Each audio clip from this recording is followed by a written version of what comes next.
La grâce de la sainteté à travers la persévérance. Jacques 1,4 et la sainteté, que la persévérance accomplisse parfaitement son œuvre, afin que soyez parfaits et accomplis sans faillir en rien.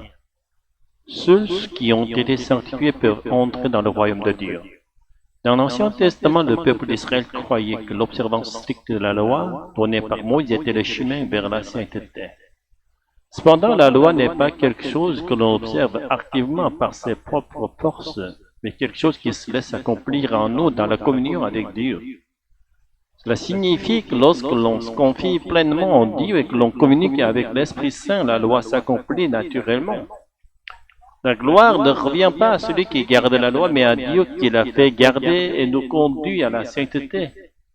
Pourtant, le peuple d'Israël agissait à l'inverse. Ils croyaient que leur capacité et leur obéissance personnelle suffisaient pour observer la loi et qu'ils pouvaient présenter cela comme un mérite ou une créance envers Dieu. Et sans la présence de Dieu, même la loi donnée par Moïse peut être gardée. La rébellion d'Israël est la perte de l'alliance. Aveuglés par eux-mêmes et par la quête des bénédictions terrestres, les Israélites de l'Ancien Testament n'ont pas hésité à adorer en même temps que Dieu des idoles qu'ils croyaient apporter la bénédiction. À cause de cela, Dieu s'est retiré d'eux et conformément à l'alliance, ils ont reçu la malédiction pour ne pas avoir gardé la loi. Les royaumes du Nord et du Sud ont tous dû être détruits. Les 10 tribus du Nord ont perdu non seulement les royaumes, mais aussi leur identité nationale à cause de la politique d'assimilation par le mariage mixte imposé par la Syrie.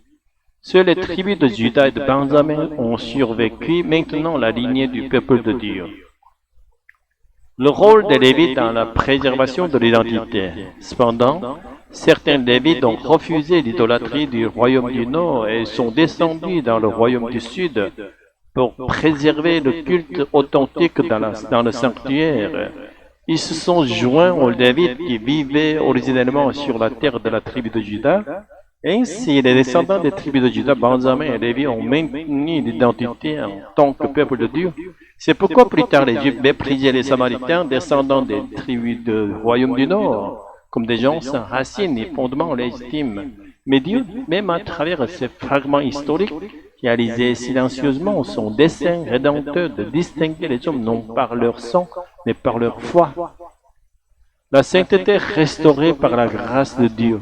Nous sommes devenus des êtres impurs. Depuis qu'Adam et Ève, nous avons plus écouté la parole de Satan que la parole de Dieu en le suivant. Nous avons continué à vivre sous la domination de Satan, nous éloignant de la sainteté de Dieu. Le salut que Dieu nous offre ne s'arrête pas à nous délivrer du joug de Satan, mais consiste à restaurer en nous la sainteté et même à atteindre une sainteté parfaite que le premier Adam n'a jamais possédée. Cependant, tant que nous vivons dans la chair en tant qu'être humain, la meilleure condition que nous puissions atteindre est celle du premier Adam avant sa suite. Mais Dieu, en nous donnant le Saint-Esprit pour demeurer en nous, nous permet de contempler cette sainteté que le premier Adam n'a pas pu atteindre et de désirer la vie éternelle. Sans le Saint-Esprit en nous, nous ne pouvons devenir citoyens du royaume de Dieu. Autrement dit, c'est à cause de la présence intérieure du Saint-Esprit que nous pouvons être parfaits et accomplis sans faillir en rien, et non parce que nous sommes devenus par nature parfaits et saints. La fonction salutaire des épreuves. Si nous n'avions pas d'épreuves, en réalité, nous ne dépendrions pas du Saint-Esprit. Nous persisterions dans l'entêtement réussi par nos propres forces. Les épreuves sont donc un don de Dieu qui nous rend inévitablement dépendants du Saint-Esprit. Si nous comprenons cela, qu'en est-il de la persévérance? Souvent, nous confondons la persévérance avec un simple effort de volonté personnelle. Mais selon Jacques 1,3, la persévérance est un produit de l'épreuve qui nous pousse à ne pouvoir que faire confiance en Dieu.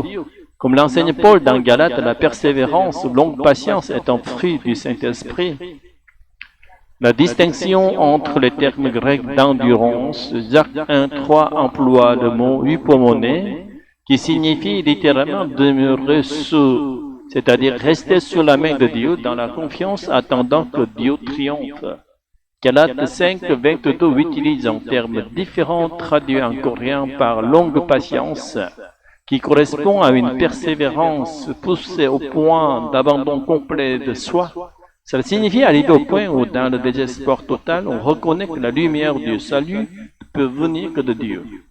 C'est l'état où l'on nous offre un sacrifice vivant au Saint-Esprit.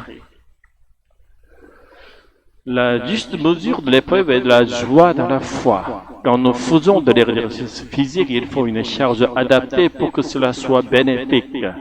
Trop ou trop peu, cela peut blesser le corps ou ne pas produire le fruit désiré. De même, la souffrance que nous acceptons doit être supportable pour devenir une joie. Les épreuves qui nous détruisent ou nous empêchent de dépendre totalement de Dieu ne sont pas profitables. Jésus-Christ, notre rocher et notre salut. Nous pouvons faire confiance à Dieu sans être détruits parce que Jésus-Christ a porté nos péchés, a subi notre condamnation, est ressuscité et nous a envoyé le Saint-Esprit pour les sauver. Jésus n'est pas une pierre d'achoppement, mais le rocher sur lequel nous pouvons accueillir l'Esprit. La joie dans l'épreuve vient du fait que, en la supportant, nous rencontrons Jésus et que le Saint-Esprit vient habiter en nous.